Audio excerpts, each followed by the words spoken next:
Lightning like Steve McQueen. I'm in the fast lane when the light turns green. And I built tough, I ain't nothing but grit. Cause I made rugged blood, sweat, and spit.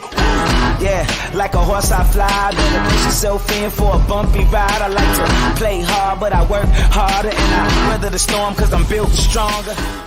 What is up, ladies and gentlemen? We are back. We are live. It is the Freight Coach Morning Show, the top morning show in transportation, coming to you guys every single weekday, 8:30 a.m. Pacific, 10:30 Central, to break down some industry headlines and, most importantly, provide some actual insight into what you can do with all of this information. If this is your first time tuning in, welcome. This is the real side of freight, ladies and gentlemen. And what do I mean by that?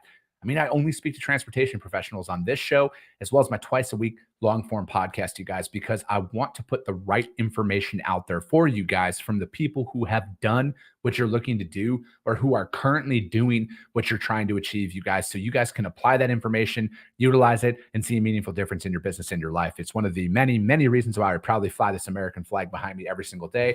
A, we're the greatest nation on earth, but B, I'm living my American dream, and I want to help each and every one of you live yours as well. Fridays, they're my favorite day of the week, and not because it's the last work day of the week. I love Fridays because it's Q&A day today, you guys. I get a lot of DMs throughout the week from people who are like, hey, what do I do in this situation and that situation? And, you know, as my businesses grow, I don't have time to reply to everybody's DMs in the moments and give like the thought out responses that I used to do in that. So I just decided a while back that every single Friday is going to be dedicated to Q&A for the transportation industry, sales and operations related questions. So, you know, people who DM me throughout the week, I reply to them right away. Thank you. And I will answer this live on the show on Friday. So if you do have any questions, though, that you want answered live right now, drop them in the chat here, you guys, and I would and I'll answer them for you. And we'll get going on that. I got a couple of them. But before we go any further, you guys, got to give a shout out to my friends over at VHub.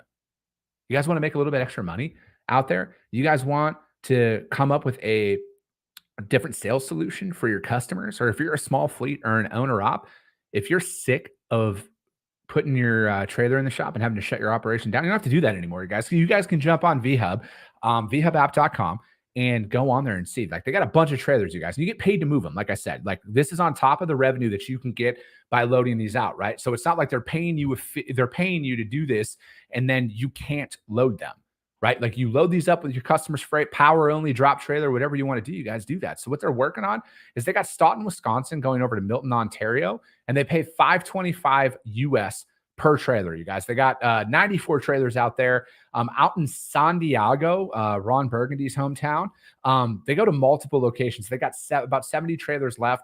They're going anywhere from $1,100 to $2,200 per trailer, you guys.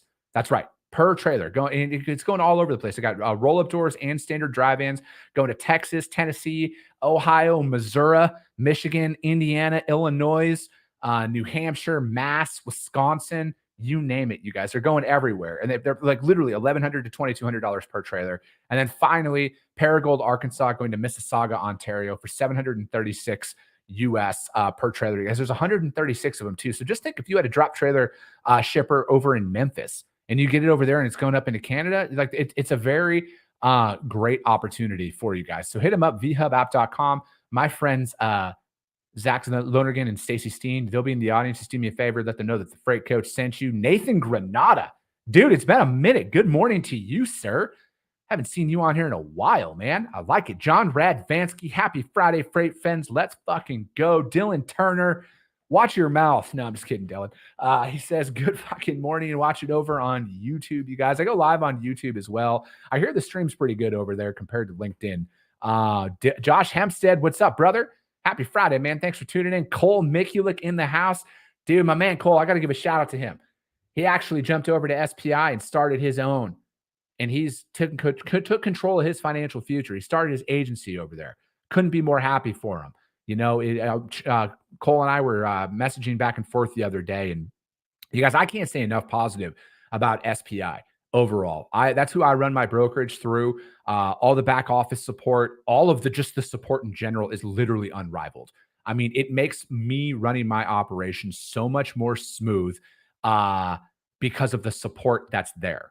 It's insane what you get for that, you guys. And I thoroughly love every single one of them. So let me see here. Rob Milton, happy Friday. Let's get it and finish that week strong. Rob, I like your profile pic, man. That looks sick, dude. Dylan Turner, don't get deep. Dude, I don't do this for the money. Dylan, I'm doing this no matter what, man. If the censorship overlords want to demonetize me for talking shit, let them. I don't care, man. I'm going to keep coming back every single day. Nick Sanders, happy Friday. I smell success today. Amen to that. Marshall Sheldon, happy Friday. Every day is the end of the month. I'm shooting and jabbing. I love it, man. That is fact. That is a fact. That's right, Dylan. People tend to forget, man, as they see these things progress for me, that I did it for free for a long time, and I'll do it for free. I love all of my advertisers. I truly do. Phenomenal partners. They support me literally in everything, like legitimately in everything. I love every single one of them. But yeah, it's one of those things, man. Dude, and like that's just like what the cool thing is with like a lot of the advertisers that I have now. Like green screens, for example, they're right there on my screen. I literally use them inside of my brokerage. I have tangible proof that their product works because I have won more freight in using their product as opposed to their competitors' products that I was using prior to that, right? So it's like bringing that different solution to the table, man. It's key. I love it. I love it. It's the accuracy of their algorithm is insane to me. It really is. And, you know, again, do you guys want to win more freight? You guys want more accurate prices so you can keep your carriers paid more and get your customers, build some more customer retention? Dude, hit them up. Greenscreens.ai/the freight coach, though. Do that for you. If you want to support your boy, do it that way. And, you know, like and subscribe and all that fun shit that I tell you guys. You guys are great with every single day and coming back and getting that out there. But yeah, you guys, it is Q&A day today. Every Friday's Q&A day. And I got a couple of DMs, but if you guys have any of them that you guys want answered live on the show, drop them in the chat and I will answer them live for you guys. But we will start off with one that I've been getting a lot lately. And it is relative every single time that I get it. And it says, "Hi, Chris, I've been watching some of your shows and posts and wondered if you could be of any assistance." We all know I could be of assistance. But anyways, it says, "It seems like the market is saturated and shippers barely want to take your calls these days. As a new broker, how do I actually get in with shippers to get loads?" This is the billion-dollar question, I would say. It's not even $1 million question. It's a $1 billion question at this point. From my perspective, it is very saturated out there. And, fortunately, I have really good friends of mine that are shippers that have came on this show in the past. And then I have some other friends of mine that are shippers that won't come on the show, but I talk to them via DM all the time. And, I go to them. And again, you guys, everything that I talk about on this show, you guys, I'm applying right now, right? Like I apply inside of my business. I've applied this in my career and everything. And I'm not trying to bundle this up and sell a course and not knocking anybody who has a course out there, but everything that I talk about on this show is all cataloged, you guys. And, again, I'm here to provide my opinion from somebody who's done this job for a very long time. Here's what I'm seeing right now. Yes, it is saturated. I think that this is the first time I haven't seen, well, hold on, before I get ahead of myself. This is what I'm seeing out there. It is a lot harder to get in the door with shippers than it historically has been in the past. A lot harder. I think a lot of it has to do with the fact that shippers are sick and tired of receiving subpar service and communication. And when you're out there trying to bust through that cog of outreach, right? Because, man, I got a response from somebody a couple weeks after I had reached out to him. And that person who, again, they didn't have to tell me fucking any of this stuff. They had told me that they receive at least 30 of these in a day. And just think, though, this was 2 weeks after the fact. So that, public school math here, you got to think that's at least, over that 10, that's 300 outreaches between those 10 business days of when I reached out to them when they responded. So they thought highly enough of my outreach that they felt inclined to respond to me in that moment. But again, how many of them are coming and getting hit with the exact same pitch and approach on every single one of them? I think everybody does an iteration of the same thing. We have access to trucks. We can save you a little bit of money. You should let us do your quotes. Add us to your distribution list. We can do LTL, dry van, refrigerated, step deck, overdimensional, air, ocean, intermodal, unicorn, liftgate, dry van, reefer, fucking you name it, we got you covered. I think that's a losing strategy. If that's what you're doing right now to this individual who asked me this, and I think that for me, I talk about this literally every single week. Have a niche. Have a specialization. That's what I do. I move open deck and I move specialized equipment. And frankly, Freight Coach Logistics does it better than literally fucking anybody in the industry. On top of that, why is this a winning strategy? It's a winning strategy because I know more about flatbed and open deck freight rules and regulations than most of you could ever fucking figure out, because you jump to markets. I don't jump to markets. I'm not saying that you can't learn the industry and learn that. You can definitely learn it and be just as effective as I am in this stuff. But you have to stick with it. You can't chase freight markets. And that is the hardest part as a sales rep. And this is not only coming from somebody who is a sales rep, but is a business owner who's bootstrapping everything, who's, I need money, right? Like I need money to pay my bills and to pay for all this shit. And a lot of people are against that, right? They want to chase freight markets. They're like, oh, it's produce season. I'm going to go fucking call produce shippers. Or, oh, it's Christmas tree season. I'm going to come do this now and everything. They don't have a strategy. Their strategy is to add revenue. And that's a losing strategy. If it's just like, oh, I just need to put money on the board. I think that shippers are very, very aware of who's a real player and who's not. And it starts with, how are you reaching out to those individuals? I think that it is a very, I think in today, because like this is just coming from direct feedback for me. I just get blocked now, right? Like there's some of my prospects, they don't even reply not interested. They just block you.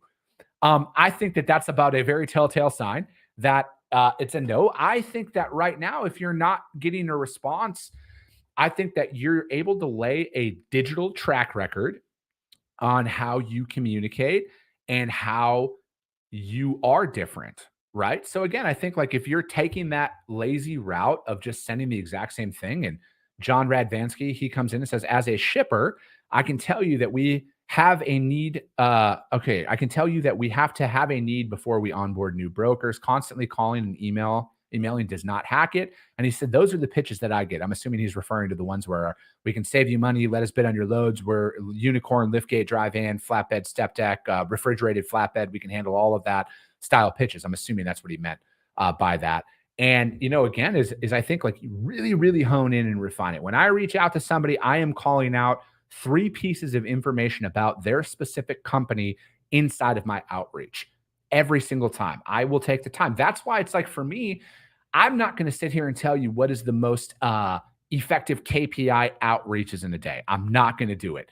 I know what my number is that I hit every day, and that's anywhere from 35 to 40, right? And because that's what I do for new business development every single time. And I'm calling out at least 3 key pieces of information about every single individual prospect that I reach out to. Okay. So again, to me, it's about the effort. It's about the fact that I'm reaching out to them for a purpose and for a reason. And I'm not just reaching out to them to quote their freight, because like anybody can do that. I'm reaching out to them because I know I can add value to them. And like, to me, the competitor, that's what pisses me off the most right now is it's like, I know I can add value to anybody, any customer who is gracious enough to give me the opportunity to earn their business. I know I will add value to them. So it's like, for me, it's really, really hard right now, but I also know like, all right, I just got to work harder, right? I got to work harder to get noticed and to get that response. I go back and forth on what is the most effective sales method right now. It's a very different landscape. When I first started in this industry 12 plus years ago, cold calling was the name of the game, baby. That's all you did. 100 dials, smile and dial that fucking phone is pretty much what we heard every single day. I don't know if cold calling is the most effective strategy anymore. I think it's very, very, very dependent upon the individual that is the decision maker. It could be email. Hell, I got some buddies who are transportation managers like, dude, I don't even have an office phone. Like, you couldn't reach me by phone. So it's like, all right, cool. So, email is the way to go in that one. But then there are ones who are only phone. And then is it showing up in person? I will tell you this right now is coming from somebody who has visited their shippers in person recently. It means a lot. And then, showing up at some of your prospects and trying to get that set method, that set appointment to come in and just say hi, 5 minutes. I think that you put me in a room with somebody and they will feel my give a fuck. They will feel that I care about their freight and their business and that I don't take this stuff lightly. So I think that, for the individual who DM'd me this question, that's just the best way that I can answer that. And it's really identifying it. And then most importantly, it's just don't fucking quit. Do not stop following up. Do not stop reaching out. Add value in every single outreach that you can. And for those of you out there who are looking, I think that again, where do you start, right? Like, because I could feel like as a newer broker, they're like, I don't even know where to start. Own your backyard. Wherever you live in this country, just go visit people in person. Find out is there a specific commodity that is manufactured a lot. Being from Wisconsin, fucking there's a cheese manufacturer at every fucking street corner, essentially. Not necessarily bad, but that's where I would start, right? Is if I lived back in Wisconsin, I would just go to I would specialize in dairy and refrigerated food. And I would just go and introduce myself to everybody in person out there. And then again, because a lot of it to me is what you find is they all have an iteration of the exact same issues with service and everything that's out there. And it's easier for you to identify it that way by talking, having the same conversation day in and day out, because, you want confidence in sales, make more outreaches, make more calls, shake more hands. As Brad Lee says, you want to make more money, shake more hands. And that's the truth. So that's my long-winded response on that one. And again, I get this all the time, and I'll gladly answer this one every single week because it's relative, right? There's people who are coming in every single week on this. So Jonte Reed, happy Friday. It's a happy birthday. Jonte Reed in the house. Loyal listener who comes in multiple times a week. Happy birthday, Jonte. Thank you so much. Andrew Teal says, don't be 20 feet wide and ½ inch deep. Be ½ inch wide and 20 feet deep. Why do I feel like there's an alternative backhanded connotation here, sir, that you're saying something to me? Anyways, Tracy St. Clair, it's all good. You come literally every single day. Thank you. Tracy, you can come in at the 1 minute left. I appreciate your support, Tracy. Thank you. Marshall Sheldon says, you don't take a Class 8 truck to a car dealer for service. Could they change the oil? Probably. You take a summer that specializes in Class 8. Amen to that. Flo, what up? Good morning to you. It's all good. Anthony Tuttle, happy Freight Friday, everyone. Thanks for coming in. Anthony, John Radvansky. I appreciate that, John. Hey, John, if you ever want to save 20%, brother, you know who to reach. Just kidding. I'm just kidding. I had to. Next question. I got this, and it was a very timely question. And it was about motivation. And it said, how do I stay motivated every single day?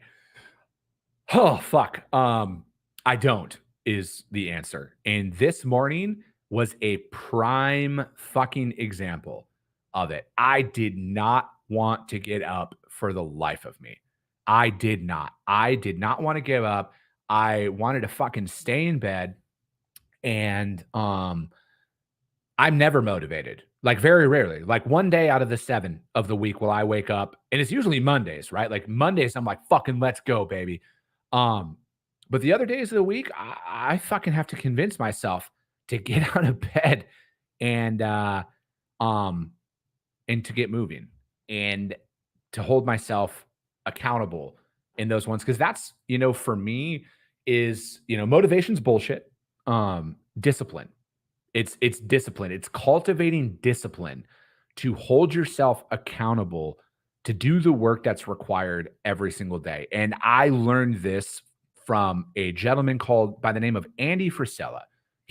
I'm a member of the RTA Syndicate, his group. It's fellow entrepreneurs. You got to apply to get in. But I found all of his stuff off of his podcast. My really good friend, Brent Orsuga, introduced me to his content like back in early 2020.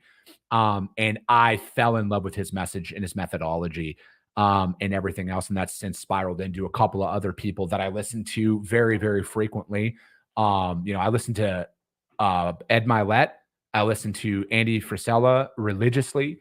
And then Brad Lee, I listen to his podcast a lot. Those are the ones that I listen to consistently every single week, every single day, depending on when they release their episodes. Alex Hermosi is another one that I'm listening to a lot, because again, his messages are very much resonating with me. And again, you guys, this is where it all started for me in really realizing that I'm not going to have it all figured out every single day. And that's why it's so crucial to listen to people who've done the work already, right? And again, like I'm 3 years in, you guys. I am very wet behind the ears in entrepreneurship. I am just telling you guys what I go through every single day, with where I'm at.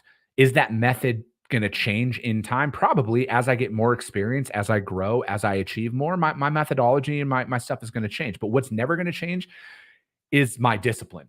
And that's every single day holding myself accountable to the things that I have to do. Right. And then frankly, it's like really like I get to do, right? Like I get to build my company. I get to live my dream every single day, but I'm not fucking motivated to do it every single day. No matter what, I know I have to make at minimum 30 outreaches every single day. No matter what, 30 outreaches. I have to plan out because like I plan and produce my podcast and all this stuff on my own. So I got to reach out. I got to find guests. And again, you guys, the further I get along, and it's a lot easier. Like I got about 75 people on my phone right now. I could text at any given moment and get them on my show. Fortunately, very fortunate to have a lot of those connections here. But it's no matter what, right? Like good day, bad day. I got to fucking show up and perform. My emotions, I got to check them at the door every single time. That's why it's like, again, you don't have to get up early. I'm not going to, this is just my methodology that works for me. Is I get up early because it's hard. Now I am a natural morning person. So like I would get up by 4:30 every single day without an alarm if I really wanted to. But I set my alarm for 3:20 every single morning because it sucks, right? It's hard. And I know that if I'm up early and I get to the gym early, the literal physical hardest part of my day is done by 5 a.m. every single day. And then I know that when I get into my office, I have to hold myself accountable to all my outreaches, my communication, all of those things every single day, regardless of how I feel. It's not easy. It's never going to be easy, but I know that if I don't do it, I'm going to feel like shit inside. And I know that a lot of those short-term emotions of not wanting to do the work is going to suck more if I don't do it than when I just push through. And I think, like, frankly, at the end of the day, you feel a hell of a lot better when you look back. And again, Andy Frisella was talking about this on one of his recent podcasts. Is those are the days that matter the most, right? Is when the days that you don't want to fucking do anything and you still show up and you put in the work. Those are the difference makers. Those really are, because anybody can fucking do anything when they're motivated to do it. Anybody can go to the gym when they're motivated. Anybody can make their sales calls when they're motivated, make their outreaches, do all of that when they're motivated. It's the days that you don't want to do it. Those are the difference makers, because like you're really training your subconscious mind that you have to do it no matter what. And I will. I have to show up and perform because like I'm the sole provider for my home, right? Like if I don't perform, I don't eat. And, for me, that's what makes it like when I work with my customers right now, that's the passion that I want them to see, because if I don't perform, if I don't earn their business, my family doesn't eat. And am I supposed to look my kid in the eye and be like, sorry, son, daddy didn't feel like doing anything today? It's not like, no, I take this opportunity very, very seriously. And I know that it's a short-term thing. Like I'm not motivated to do shit most of the time, but I do it and I show up. And because again, like, I grew up doing blue collar work, right? Like I'm from a working class family. This isn't work to me. I equate work to my dad fucking waking me up at like 5 a.m. when I was like 8 years old and saying, get outside, we're mowing the lawn and we're laying mulch. And then, oh, before you do that, go fucking clean up your chicken coop and get all the eggs and clean the chicken shit up and feed the chicken. Like that is work to me, And then like going out and all these guys who are like busting their, like, yeah, like Bob Hazrati said, it's 119 degrees today in Phoenix. Driving into my air-conditioned office this morning, you know how many construction workers I saw outside busting their ass? That's fucking work, right? All the truck drivers that are out there right now tarping loads in this fucking heat, or like going in and out, and that, like the dock workers, the guys and girls who are loading trucks and offloading trucks, and there's no fucking AC in the warehouse. That's fucking work, right? So it's like, I tend to think about that a lot in those moments. So that's how I stay disciplined to do all of that every single day, is because like I get to do the shit that I get to do, right? Like I talk shit into a mic, like really, that's kind of what I do. But yeah, that's how I stay at it every single day. Nick Sanders says, I just had a customer tell me to send them snail mail with the service we provide because they have so many people calling them every day. Well, Nick, sounds like it's an opportunity for you to show why you're fucking better than everybody else.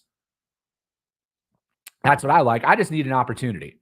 And somebody might hear this and say that's arrogant. And I could tell you that it does sound arrogant out there, but I just need one opportunity with the customer. You give me one opportunity with you, you're going to be like, fuck, was this a fluke? By opportunity 5, you're going to really start questioning things like, why did I put up with stuff for as long as I did? By opportunity 10 with me, you've already forgot who you used to reach out to in those instances. And I'm top of mind every single time, because you will receive a level of communication from me and my organization that you never thought was humanly possible.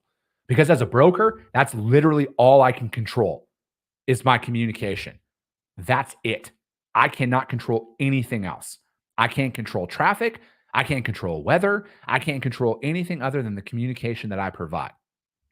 So for me, that's what I can do. And I will separate myself every fucking time out there. John Radvansky says, Louis Claudio is this industry is driven by discipline, not motivation. Simon Sinek is one. Nick Sanders says, damn right. And Marshall Sheldon says, I'm a field service technician. It's been 110 degrees. Dude, respect, Marshall. Respect. Tony Darnell says, arrogant equals confidence when you can back it up. It's very true. It's very true. Problem solving 101, baby. Anthony Tuttle says 100. Yeah, see, that's why I love these shows, right? Like these are the shows that fucking get me invigorated to get out there and get moving. Pay attention to everything that's going on at Yellow right now, you guys. Again, I hate seeing the fact that the workers are being used as pawns, because essentially whatever happens with this, the executives at Yellow is going to get paid out. The Teamsters don't seemingly fucking care about their workers. Both of them are at fault to be at this position. The he said, she said blame game is it sucks, and seeing the fact that there's 22,000 working class men and women that are going to possibly or probably be without jobs here is fucking terrible to me. But pay attention to that, you guys, because there's a massive opportunity that's coming with that, if it hasn't already. I've been seeing posts left and right about people saying I've already pulled all my business from Yellow. So again, pay attention to that, you guys. There's an opportunity that's out there. And again, cover your own CYA, you guys. CYA, cover your ass. Don't pay attention to whatever else is going out there, because somebody else's company's business, like that's none of your concern. Your concern is your ability to service your customers and take care of them in any moment, and just be there, be present, right? That's how I would handle it. I wouldn't even mention any of that stuff. They know what's going on. Your customers know what's going on with Yellow right now. I would just go in there and continue to reiterate your service and dedication to them. And you will see that the difference will come. Inevitably, there'll be a flow of that. But like I was talking with Matt Leffler on Monday, someone's going to swoop up Yellow for pennies on the dollar. The infrastructure is already in place. You will see them get acquired. That's my guess. At my core of core, I don't know anything, but I bet you'll see them get acquired here very, very soon. But that is going to be it for today, you guys. Q&A day. It's my favorite day of the week. We'll be back on Monday, though, 8:30 a.m. Pacific, 10:30 Central. Check out my new podcast with Brian Towers. We had a really good conversation. Really good conversation. I didn't plan on it going the way it did, but I loved the fact that we both were able to talk about our faith in God and our appreciation for everything that's out there. So check it out, you guys. It's available on iTunes and Spotify. Just like this audio-only replay will be available on iTunes and Spotify. And if you check it out over on YouTube, as always, you guys subscribe and share the show and rank the show if you feel like you got value out of it. Because if you get value, your network's going to see value in it as well. I appreciate you guys. I love you guys. And we'll be talking to you soon.